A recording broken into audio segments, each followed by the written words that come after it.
ada seorang ustadz yang menampilkan cara duduk pada saat at-tahiyat akhir. Nah, kemudian dalam konteksnya masalahnya itu begini, Pak. Kata ustadz yang di video itu, kalau sholat ini 4 rakaat atau 3 rakaat yang ada at-tahiyat awalnya, maka duduknya tahiyat awal iftiros, tahiyat akhirnya adalah tawarruk. Di dalam video itu, Pak. Nah, kemudian kalau yang 2 rakaat atau yang 3 rakaat tapi 1 salam, maka di situ tidak ada duduk tawarruk, iftiros semua. Jadi sholat id, sholat tarawih yang 2 rakaat, sholat witir yang 3 rakaat tanpa tahiyat awal, itu semuanya adalah iftiros semua. Nggak ada dalilnya yang tawarruk. Kemudian, dan ini berlaku di beberapa WA group. Hadirin begini Bapak Ibu, saya perlu menerangkan betul kalau masalah ini. Gini loh Pak, kalau masalah yang berkaitan dengan ikhtilaf, sudahlah, cukup, nggak usah diungkit-ungkit, apalagi kemudian dijustis itu sebagai sebuah perbuatan bid'ah. Nggak bisa Pak, ini ikhtilaf. Perkara-perkara yang memang ada dalil perbedaan di antara para alim ulama, itu mau dibahas sampai kapanpun akan ikhtilaf. Contoh, orang yang membaca niat dengan dilafalkan Bismillahirrahmanirrahim usolli fardul maghribi, dengan yang tidak dilafalkan, yang ada dalam hati, ini kan perkara ikhtilaf Pak. Itu dalilnya sama, innamal amalu binniyah. Yang membedakan cuma penafsiran ulama, hadisnya sama. Maka kalau Anda memaksakan harus wajib memakai pelafalan, Anda salah. Tapi kalau Anda juga mengatakan tidak ada dalilnya yang melafalkan, Anda juga salah. Anda memaksakan sebuah pernyataan hasil ijtihad para alim ulama dinafikan oleh keyakinan Anda. Ini nggak kebakalan ketemu. Karena yang dilafalkan atau yang tidak dilafalkan sama dalilnya, innamal a'malu binniyah itu Pak.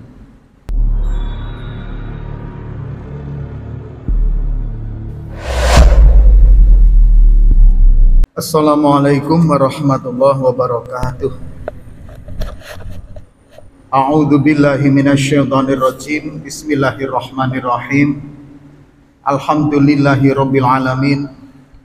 Nahmaduhu wa nasta'inuhu wa nastaghfiruh wa na'udzu billahi min syururi anfusina wa min sayyiati a'malina. May yahdihillahu fala mudhillalah wa may yudlil fala hadiyalah. Allahumma sholli wa sallim ala sayyidina Muhammad wa ala alihi wa ashabihi wa man tabi'ahu bi ihsanin ila yaumil amma ba'd. Tsumma liridaillahi ta'ala wa li syafaati Rasulillah sallallahu alaihi wasallam, tsumma ila hadrati abaina wa ummahatina wa jamil masaikina wa asatidina, tsumma ila hadrati khunsamil muslimina wal muslimat wal mu'minina wal mu'minat, tsumma ila hadrati khunsan hadal masjid syai'ulillahumul fatihah. A'udzu billahi minasyaitonir rajim. Bismillahirrahmanirrahim. Alhamdulillahi rabbil alamin. Arrahmanir rahim. Maliki yaumiddin. Iyyaka na'budu wa iyyaka nasta'in. Ihdinas siratal mustaqim. Siratal ladzina an'amta 'alaihim ghairil maghdubi 'alaihim waladdallin. Amin. Hadirin yang dirahmati Allah Subhanahu wa taala. Marilah kita bersyukur kepada Allah Subhanahu wa taala atas segala nikmat, rahmat, hidayah yang Allah Subhanahu wa taala berikan kepada kita. Atas nikmat-nikmat tersebut mari kita memuji kepadanya dengan mengucapkan Alhamdulillahirabbil alamin. Salam dan sholawat mari kita haturkan kepada junjungan kita Nabi Agung Muhammad sallallahu alaihi wasallam. Allahumma sholli ala sayyidina Muhammad wa ala ali sayyidina Muhammad. Bapak Ibu yang dirahmati oleh Allah, tadi saya dapat informasi dari pengurus masjid, alhamdulillah sekarang sudah masuk sapi yang kelima atau keenam ini? Kelima. Inilah hadirin yang dirahmati Allah, perlu saya ingatkan kembali bahwasanya sangat penting kita ini untuk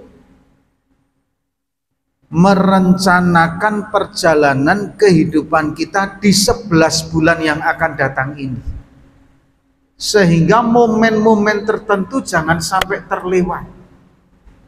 Momen-momen yang paling utama, yang ada keutamaan dalam perjalanan waktu hidup kita, kita bisa memaksimalkan di dalam memanfaatkannya.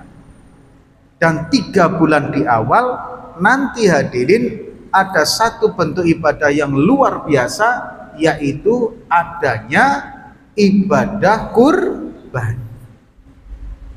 Nah, kemarin sudah saya sampaikan, kadang kita ini, apakah itu jamaah masjid, apakah para ustadz, apakah para pengurus ibadah kurban, hampir rata-rata mengukur ibadah kurban berdasarkan jumlah hewannya. Sehingga kadang kita berpuas diri mentok mandek di situ. Ada satu masjid, misalkan Al-Uswah, ya kan itu. Berapa Al-Uswah? 10. Alhamdulillah, banyak kayaknya. Padahal ketika ditelisik ternyata perumahan itu anggotanya ada 800 sampai 1000 kakak. Anggap kalau 1000 kakak, satu kakak 3 orang anggota, berarti hadirin 3000 jiwa dalam perumahan itu. Sementara 10 sapi itu cuma 70 orang. Berarti hampir sekitar 2,5% ya. Karena 1%-nya 30 kan. Hampir cuma 2,5% yang berkorban dari sekian jiwa. Makanya hadirin, mari kita tingkatkan kesadaran kita tentang ibadah kurban ini. Jangan kita berpuas kepada jumlah hewan yang telah dikumpulkan, tapi coba mari kita tanya pada diri kita, tahun ini kurban enggak? Tahun kemarin kurban enggak? Tahun yang lalunya kurban enggak? Jangan sampai kemudian momen istimewa ini terlewatkan. Karena sebuah ibadah pasti ada punishment-nya, tapi juga ada reward-nya. Ancamannya ada, keutamaannya juga ada. Hadirin, semoga kita diberi hidayah oleh Allah, diberi kemudahan oleh Allah SWT, sehingga kita nanti pada tahun ini bisa berkorban semuanya. Amin, amin ya rabbal alamin. Yang pertama. Yang kedua hadirin, kemarin saya dikirimi video, ada 3 video kalau nggak salah Pak. Itu ada seorang ustadz yang menampilkan cara duduk pada saat at-tahiyat akhir. Nah, kemudian dalam konteksnya masalahnya itu begini Pak. Kata ustadz yang di video itu, kalau sholat ini 4 rakaat atau 3 rakaat, yang ada at-tahiyat awalnya, maka duduknya tahiyat awal iftiros, tahiyat akhirnya adalah tawarruk. Di dalam video itu Pak. Nah kemudian kalau yang 2 rakaat atau yang 3 rakaat tapi 1 salam, maka di situ tidak ada duduk tawarruk, iftiros semua. Jadi sholat id, sholat tarawih yang 2 rakaat, sholat witir yang 3 rakaat tanpa tahiyat awal, itu semuanya adalah iftiros semua. Nggak ada dalilnya yang tawarruk. Kemudian, dan ini berlaku di beberapa WA group. Hadirin begini Bapak Ibu, saya perlu menerangkan betul kalau masalah ini. Gini loh Pak, kalau masalah yang berkaitan dengan ikhtilaf, sudahlah cukup nggak usah diungkit-ungkit, apalagi kemudian dijustis itu sebagai sebuah perbuatan bid'ah. Nggak bisa, Pak. Ini ikhtilaf. Perkara-perkara yang memang ada dalil perbedaan di antara para alim ulama itu mau dibahas sampai kapanpun akan ikhtilaf. Contoh, orang yang membaca niat dengan dilafalkan Bismillahirrahmanirrahim usolli fardul maghribi dengan yang tidak dilafalkan yang ada dalam hati, ini kan perkara-perkara ikhtilaf, Pak.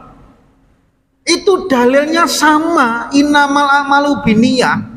Yang membedakan cuma penafsiran ulama, hadisnya sama. Maka kalau Anda memaksakan harus wajib memakai pelafalan, Anda salah. Tapi kalau Anda juga mengatakan tidak ada dalilnya yang melafalkan, Anda juga salah. Anda memaksakan sebuah pernyataan hasil ijtihad para alim ulama dinafikan oleh keyakinan Anda. Ini nggak kebakalan ketemu.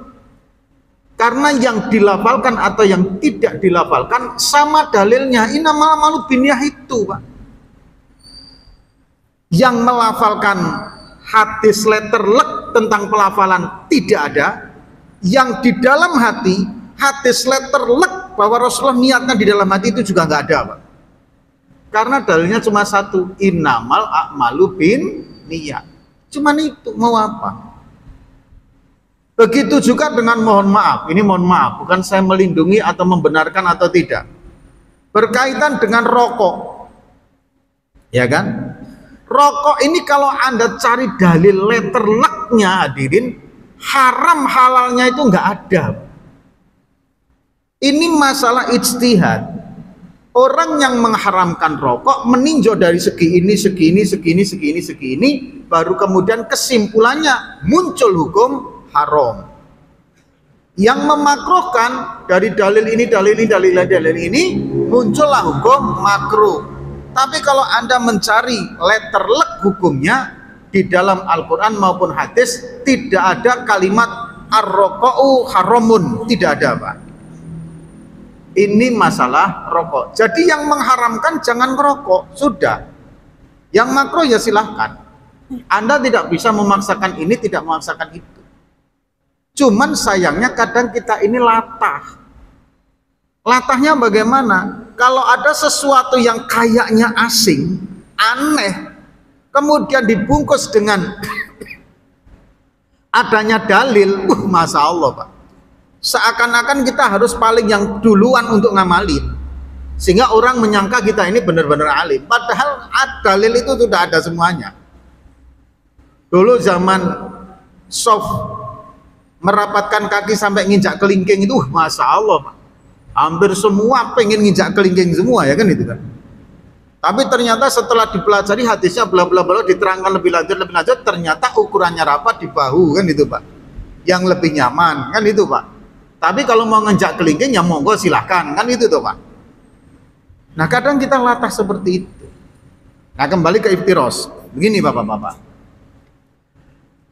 Dalil hadis tentang adanya duduk tawaruk dan duduk iftiros itu sebenarnya saya sudah telisik di dalam kitab Sahih Bukhari. Kebetulan saya ini bawa Sahih Bukhari halaman 201 jilid satunya, Pak. Ini hadisnya sama-sama diriwayatkan oleh Abu Hamid As-Sa'idi. Beliau mengatakan bahwa suatu saat saya sholat bersama dengan Rasulullah Shallallahu Alaihi Wasallam. Kemudian saya melihat fa'idza jalasa fi raq'ataini jalasa ala rijlaini al yusra wa nasaba al yumna. Saya melihat ketika Rasulullah sholat 2 rakaat maka duduknya iftiros. Inilah yang kemudian memunculkan adanya duduk iftiros dalam at-tahiyat awal. Kemudian hadirin yang dirahmati oleh Allah Subhanahu wa taala,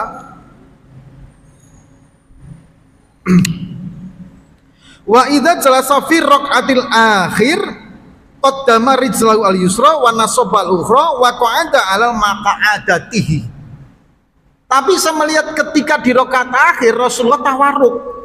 Itu panjang, itu duduk tawarruk. menduduki yang kaki ke kiri, menegakkan yang kanan, kemudian menyandarkan ke tempat duduknya, artinya melesetkan begini, itulah tawarruk. Nah hadirin, maka ditarik kesimpulan rakaat terakhir ini adalah tawarruk. Nah begini Pak, dari hadis ini di 2 rakaat awal itu iftiros, di 2 rakaat akhir di atahiyat akhir, di duduk terakhir itu adalah tawarruk. Berarti fix untuk yang 4 rakaat tidak ada masalah ketika ada duduk atahiyat awal. Semua sepakat nih. Tapi nanti ada beda lagi Pak, nanti saya terangkan, saya mau sampaikan total ini. Kemudian hadirin yang dirahmati oleh Allah, sekarang pertanyaannya begini, bagaimana ketika 2 rakaat tidak ada atahiyat awal? Yang berpendapat iftiros, karena cuma 2 rakaat maka iftiros. Kalau Anda memegang itu berarti mohon maaf, Anda membuang sebuah hadis yang bunyi kalimah wa idza jalasa fi raqatil akhir. Ketika Anda sholat, ketika Rasulullah sholat berada di dalam duduk di rakaat terakhir, maka beliau tawarruk. Anda akan membuang hadis itu ketika Anda hanya memegang 2 rakaat itu dengan iftiros. Oh ya nggak bisa, itu adalah dalil hadis untuk 4 rakaat. Kalau untuk 2 rakaat memakai yang awal. Kalau Anda memakai itu berarti kami boleh dong untuk yang 2 rakaat hanya memakai yang akhir. Wa idza jalasal akhir maka tawarruk. Ketika duduk akhir maka kami tawarruk. Kami nggak memakai di 2 rakaat awal. Kalau Anda hanya mau memakai rakaat awal, penggalan hadis yang 2 rakaat awal, kemudian Anda tidak mau memakai penggalan hadis yang terakhir. Alasannya karena 2 rakaat. Hadirin yang dirahmati oleh Allah Subhanahu wa taala, maka kalau ini terjadi kita akan debat kusir, Pak. Ya kan? Ayo sampai kapanpun nggak ketemu. Kan konteksnya hadisnya begini. Ketika di 2 rakaat awal Nabi duduk ihtiros. Oke. Ketika duduk di rakaat akhir, bukan 2 rakaat akhir, bukan loh ya. Ketika Nabi duduk di rakaat akhir, maka Nabi tawarruk. Ini kalau 4 rakaat fix, nggak masalah. Kalau yang 2 rakaat, kemudian memakai wa idza jalasa rakaataini, ketika cuman 2 rakaat, maka Nabi iftiros. Kemudian tidak memakai ini, kemudian Anda salam atahiyat akhir di 2 rakaat, Anda memakai iftiros, Anda membuang kalimat ketika Rasul duduk di rakaat terakhir, Rasulullah tawarruk. Kalau dia menjawab lagi, ya itu kan di 4 rakaat, kita kan membahasnya di 2 rakaat. Nah, kita kan debat kusir terus kalau kayak gitu, Pak. Maka hadirin, cari hadis yang lain untuk menguatkan hadis ini. Hadirin yang dirahmati Allah, kalau dalam kitab Fathul Qorib bidalil, ya kan, kitab dalil-dalil hadis yang ada di dalam kitab Fathul Qorib sehingga muncul hukum-hukum itu, apa sih yang dinamakan duduk atahiyat akhir itu? Nah gitu loh, klausulnya mulai dari ini, dalam Fathul mungkin juga begitu.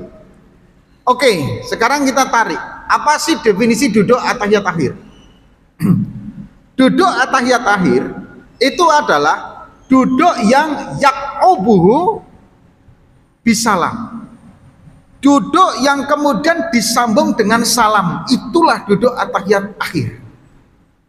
Maka kalau pengertian duduk yang disambung dengan salam adalah atahiyat akhir, duduk yang tidak disambung dengan salam itulah yang dinamakan atahiyat awal. Berarti dalam sholat yang 2 rakaat tidak ada atahiyat awal, yang ada atahiyat akhir. Dan atahiyat akhir itu duduknya dengan tawarruk, mengacu kepada hadis Rasul.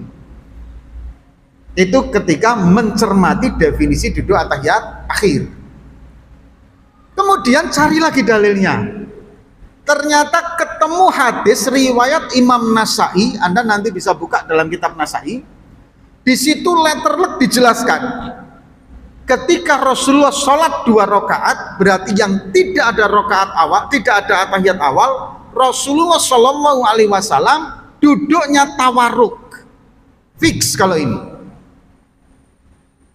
Kemudian hadirin, dari hadis yang 4 rakaat, dari hadis yang 2 rakaat, dari hadis tentang, bukan hadis, dari klausul definisi at-tahiyat akhir, maka kemudian ditarik sebuah konsep kesimpulannya.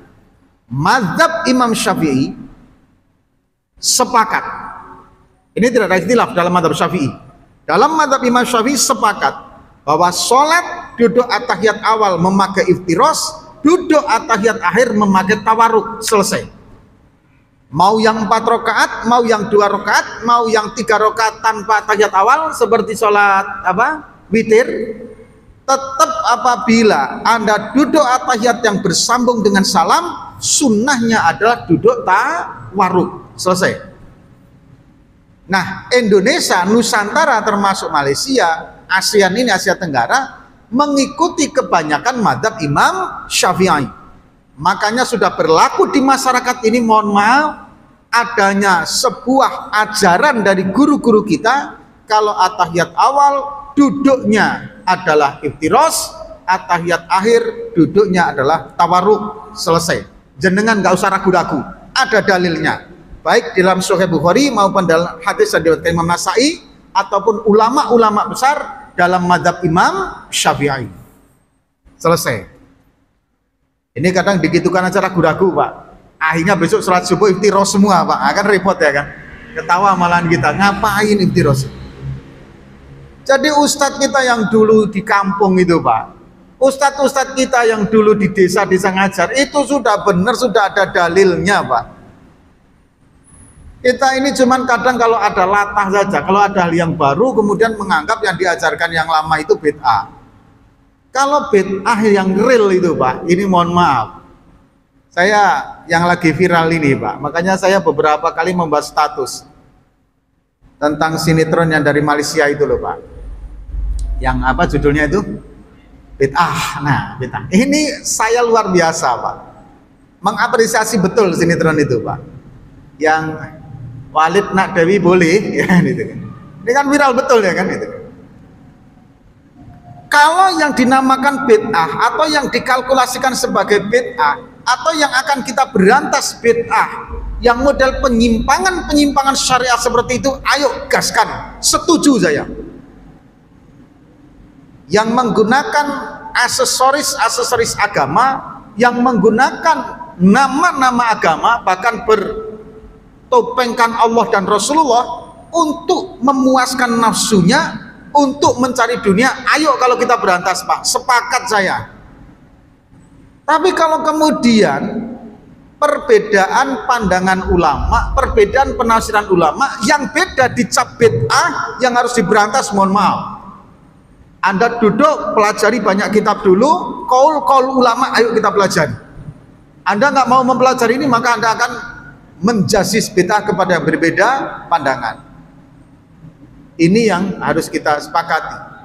Yang kedua dalam bid'ah itu, Pak, ya kan, dalam sinetron bid'ah, ayo kita beragama itu jangan tertipu dengan aksesoris, Pak. Mentang-mentang pakai jubah, kemudian memakai surban, kemudian dengan aksesoris embel-embel kiai haji, hafiz, alim, apalagi, Pak. Kita tertipu dengan sebuah pelampiasan pemuasan nafsu keduniawiaan. Hati-hati, karena sekarang ini umat muslim ini bagaikan satu kue yang digigit sana, gigit sini, gigit sana, gigit sini, Pak, untuk pelampiasan nafsu keduniawiaan. Nah, mari kita hadirin beragama dengan kesadaran dan kecerdasan. Kalau memang yang kita anggap kiai, yang kita anggap ustadz, meskipun gelarnya SAG, Al-Hafiz, atau apalagi Pak, LC, Al-Mukarrom, tapi kalau menyimpang ya mohon maaf, oknum itu kita tinggalkan. Tapi kalau lurus ya kita ikuti. Jangan sampai kemudian ada seseorang yang bergelar dengan aksesoris agama, ujung-ujungnya minta istri sampeyan, nah ya repot ya kan itu kan. Ini yang harus kita pahami. Kita lanjutkan, masih duduk iftiros dan tawaruk ini, Pak. Memang saya ingin kaji total biar kita semua tidak kaget lagi kalau tiba-tiba ada golongan-golongan yang dengan klausul-klausul kemudian ajaran-ajaran baru sehingga kita kemudian kaget akhirnya membedakan menyalahkan yang lama, Pak. Begini, Anda nanti bisa cari, karena ini live juga, Anda nanti bisa cari dalam kitab Majmu' Syarah Muhadzab. Kitabnya segini, Pak, ada sekian 12 atau berapa jilid tergantung penerbitnya nanti. Harganya sekitar 2 jutaan lah, nggak terlalu mahal. Karya Imam Nawawi rahimahullah ta'ala, itu mazhab Imam Syafi'i. Tapi hadirin, beliau betul-betul luas di dalam memberikan narasi-narasi fikih dan hukum di situ, Pak. Termasuk kalau jenengan nanti ikut sholat ghaib di Mekah, sholat ghaib di Madinah, Anda akan menjumpai di takbir yang terakhir, Pak, Allahu Akbar, Allahu Akbar, Allahu Akbar. Terakhir, Pak, Allahu Akbar, Assalamualaikum, Assalamualaikum. Kayak nggak ada jeda antara takbir yang terakhir dengan salam. Nggak ada doa di situ. Anda jangan kaget kalau membaca dalam kitab Majmu' Syarah Muhadzab ada semua alasannya, Pak, di situ. Termasuk yang tawarruk dan iftiros ini. Kalau mazhab Imam Syafi'i, ya kan? Ini memang di rakaat awal, mohon maaf, atahiyat awal adalah iftiros, atahiyat akhir adalah tawarruk. Sudah sepakat, fix, nggak ada perubahan, nggak ada apa-apa mazhab Syafi'i. Makanya di Indonesia baik NU maupun Muhammadiyah semua seperti itu, Pak. Sama. Anda di Malaysia sama, Pak. Karena mengikut mazhab Imam Syafi'i. Kalau mazhab Imam Malik tawarruk semua, Pak. Mazhab Imam Malik mau atahiyat awal mau atahiyat akhir tawarruk semua. Kalau mazhab Hanafi iftiros semua, Pak. Mazhab Hanafi iftiros semua. Mau atahiyat awal mau atahiyat akhir iftiros semua mazhab Hanafi. Kalau mazhab Imam Hambali yang 4 rakaat sama dengan Imam Syafi'i, rakaat atahiyat awal iftiros, atahiyat akhir tawarruk. Tapi kalau yang cuman ada atahiyat akhir iftiros, itu mazhab Imam Hambali. Kalau sudah mengkaji antar mazhab lintas mazhab, kita kan akhirnya nggak jadi saklek toh. Kemudian kita nggak bisa juga menyalahkan yang lain toh. Yang jelas apa yang saya ikuti ini ada dalilnya, mantap hati, sudah jalani, selesai. Ini yang kita pegang. Jadi hadirin yang dirahmati oleh Allah Subhanahu wa taala, Bapak sekarang, Ibu sekarang, Abang, Kakak, nggak usah ragu. Anda mau duduk seperti yang dulu diajarkan Pak Kiai, Pak Ustadz di kampung, silakan, benar, karena kita mengikuti mazhab Imam Syafi'i. Jadi kalau dikirimi kayak gitu, jangan nggak usah kaget. Tapi saya mau iftiros semua, silakan pindah mazhab, ya kan gitu toh. Mengikuti mazhab Hanafi. Saya mau tawarruk semua, silakan pindah mazhab Imam Maliki, ganti fikihnya mulai dari awal sampai akhir. Itu pula yang belum bisa ya. Kalau nggak bisa ya udahlah mengikuti mazhab Imam Syafi'i, selesai. Semoga besok pagi atahiyat akhirnya nggak iftiros, bapak-bapak, ya kan? Amin ya rabbal alamin. Lanjut, hadirin yang dirahmati oleh Allah. Kita melanjutkan kajian kita tentang kitab Ihya. Masih ada waktu sekitar 15 menit. Kita membahas hal yang berkaitan dengan sholat. Yang di awal dulu hadirin. Kita mulai dari awal karena kemarin membahas wudhu dengan sesuatu yang batiniah, ibadah batiniah di dalam, membersihkan zahir, membersihkan batin, yang berkaitan dengan toharoh sudah selesai. Mulai saat ini kita akan membahas hal yang berkaitan dengan sholat. Yang pertama hadirin, masalah pentingnya sholat. Sholat itu perkara yang paling penting setelah tauhid. Gak bisa ditawar-tawar, Pak. Sholat itu, Pak. Bahkan mengerjakan saja, kalau asal-asalan, dia nanti akan dilempar bagaikan kain yang kotor, kain yang kumal, Pak, pada hari akhirat itu kepada kita, Pak. Kepada yang mengerjakannya. Sudah mengerjakan tapi asal-asalan. Sampai pada saat Isra, Rasulullah SAW itu beliau melihat ada satu kaum yang dia memukulin kepalanya sampai pecah. Muncul lagi, tumbuh lagi kepalanya, Pak. Pukulin lagi sampai pecah. Muncul lagi. Sampai kemudian akhirnya Rasul bertanya, "Ya Jibril, itu siapa?" "Itu gambaran umatmu yang malas-malasan di dalam mengerjakan sholat." Ini masalah sholat. Hadirin, kalau dalam kitab Ihya itu ada seorang ulama mengucapkan begini, Pak. Adzan ini adalah sesuatu kebaikan. Orang yang mendengar adzan tapi dia tidak mengerjakan sholat, berarti dirinya secara tidak sadar telah menolak kebaikan yang datang dalam hidupnya. Sampai digitukan. Adzan ini sebuah kebaikan. Mulainya waktu mengerjakan kebaikan ketika adzan berkumandang. Adanya jalan ke masjid, wudhu, sholat berjamaah, zikir, itu kan semua amal kebaikan semua, Pak. Saking dahsyatnya adzan itu, iblis itu kalau mendengar adzan lari terkentut-kentut masuk ke dalam bilik tandas, agar dengan suara besarnya suara kentut tertutupilah telinga sehingga tidak mendengar adzan. Iblis itu, Pak. Nah, orang yang mendengar adzan tapi mengabaikannya, berarti hakikatnya kebaikan-kebaikan mendatangi dirinya, tapi dirinya tolak kebaikan-kebaikan itu. Ini baru masalah adanya, belum sholatnya. Nah, sekarang kita akan kaji, hadirin. Ada satu hadis yang luar biasa, tapi kadang kita menyepelekan perkara ini. Kita mulai dari adzan dulu, Pak.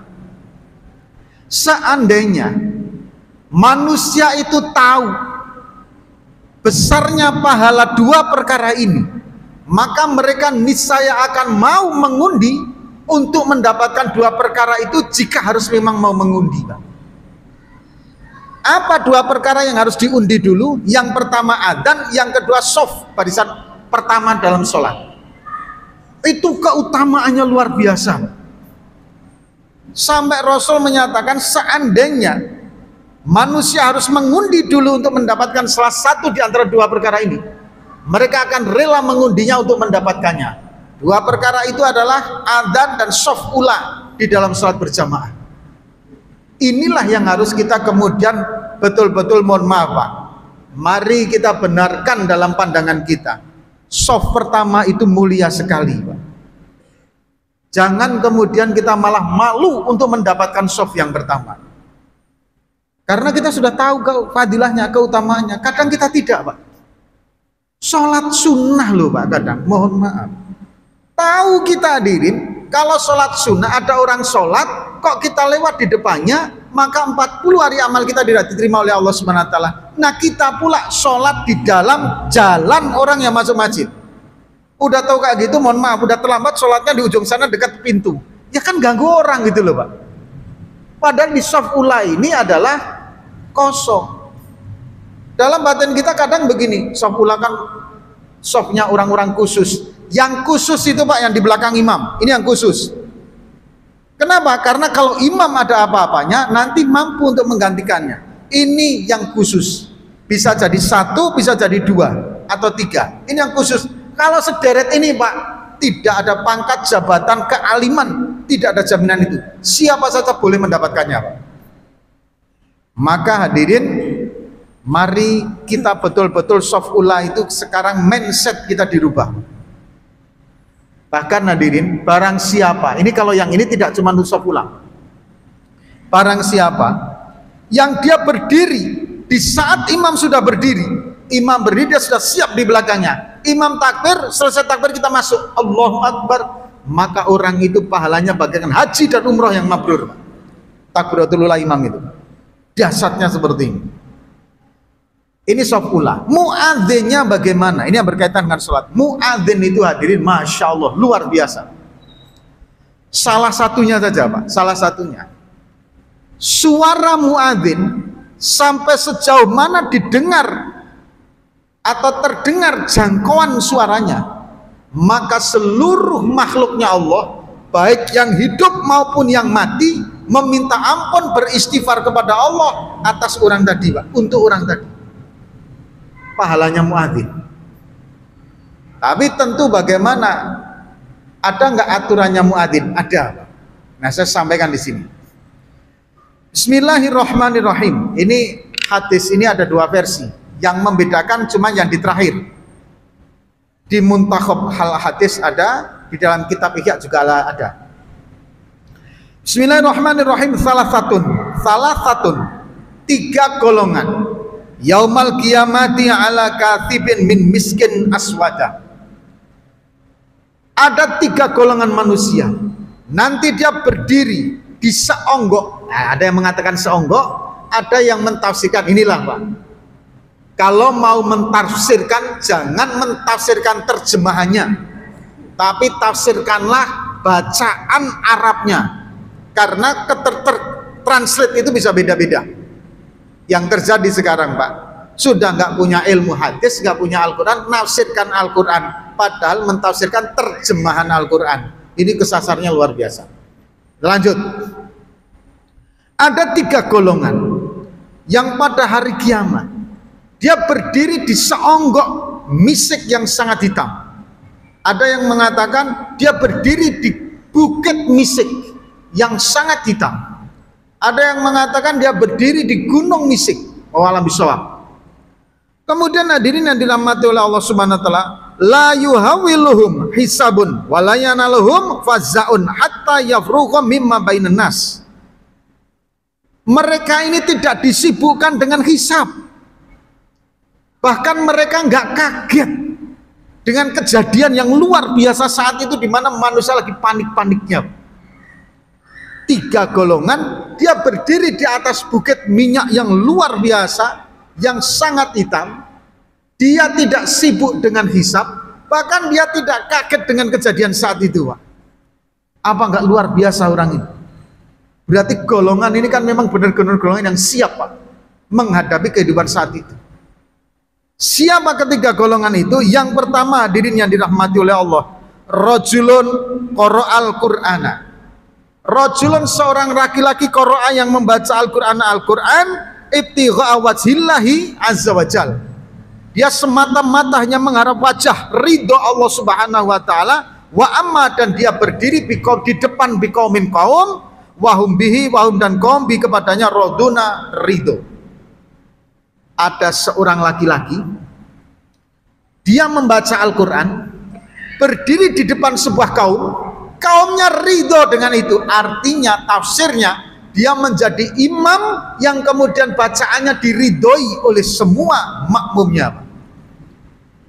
Dan ketika dia membaca bacaan itu, niatnya semata-mata mengharap ridho Allah, mengharap wajah Allah, mengharap Allah Subhanahu wa taala. Tidak mengharap pujian, tidak mengharap gaji, tidak mengharap apapun kecuali hanya ridha Allah. Gak mudah ini Pak. Ini mohon maaf para imam dan kita semua, karena kita semua kadang nanti menjadi imam. Kadang kita mengimami istri, ya kan? Kadang mengimami dalam sebuah keadaan yang kemudian kita seperti itu, hanya kita dipaksa jadi imam. Kondisi memaksa menjadi imam. Dia membaca bacaan Al-Quran, dia menjadi imam, makmumnya ridho. Dan niatnya lurus karena Allah Subhanahu wa taala. Ada 3 poin ini yang perlu digarisbawahi. Yang pertama niatnya, yang kedua hadirin adalah makmumnya ridho, kemudian hadirin yang dirahmati oleh Allah Subhanahu wa taala, membacanya ini hadirin yang dirahmati Allah di hadapan kaumnya sebagai imam. Kalau sebagai imam zahir mungkin kita bisa mendapatkan, tapi meluruskan niat itu hadirin yang tidak mudah. Oke Pak Ustadz, alhamdulillah masalah niat kita sudah lurus. Oke. Yang ketiga ini Pak, kadang membuat makmum ridho itu yang tidak mudah. Kalau terlalu panjang sebagian ngeluh, kalau terlalu cepat sebagian mengeluh juga Pak. Gak fase mengeluh juga Pak. Ini kadang yang harus mensetelkan. Tapi kalau mayoritas ridho, 1-2 orang yang gak ridho, berarti 1-2 orang itu yang harus menyesuaikan. Mohon maaf, kalau Pak Kiai saya Pak, ada satu pedoman yang dia pegang. Apabila dalam belajar, satu kelas ini kok goblok semua, bodoh semua, maka yang salah sistemnya dan gurunya. Ini harus dibetulkan. Tapi kalau satu kelas yang bodoh 1, 2, 3 orang, sistemnya benar, gurunya benar, santrinya yang harus dibenerin. Begitu juga dalam sebuah jamaah. Kalau mayoritas makmum ridho dengan bacaannya, kemudian ada 1, 2 orang yang dia keberatan dengan bacaan itu, yang harus dibenerin yang 1, 2 orang itu. Karena untuk mengepaskan satu imam disukai semua jamaah itu nggak mudah, Pak. Tetap ada saja yang tidak senang dengan masalah imamnya. Nah, ini kalau kita nanti menjadi imam, bacalah dengan baik, semata-mata mengharap Allah Subhanahu wa taala, mengharap ridha Allah, mau dipuji atau tidak nggak masalah. Kemudian mengukur juga bagaimana kekuatan dan kemauan jamaah sehingga jamaah itu ridho ketika kita menjadi imamnya. Itu yang harus kita ukur. Jangan mengukur kepada kitanya. Kalau kitanya sebagai imam mengukur kitanya, jamaah tidak ridho, ya mohon maaf. Termasuk 10 golongan yang tidak diterima sholatnya adalah imam yang tidak disukai oleh jamaahnya. Tapi jamaahnya loh ya, bukan personal individu. Lanjut. Kemudian yang dirahmati oleh Allah, warajulun adzana fi masjidin. Nah ini muadzin.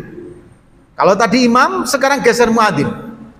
Seorang laki-laki yang adzan di masjid, mungkin bisa ditafsirkan musola dan sebagainya lah, surat dan sebagainya. Kemudian da'a ilallah, dia memanggil untuk kepada Allah Subhanahu wa taala azza wajal, ibtigha wajillahi, dia hanya semata-mata mengharap ridha Allah Subhanahu wa taala. Adzan, Pak. Allahu akbar, Allahu akbar.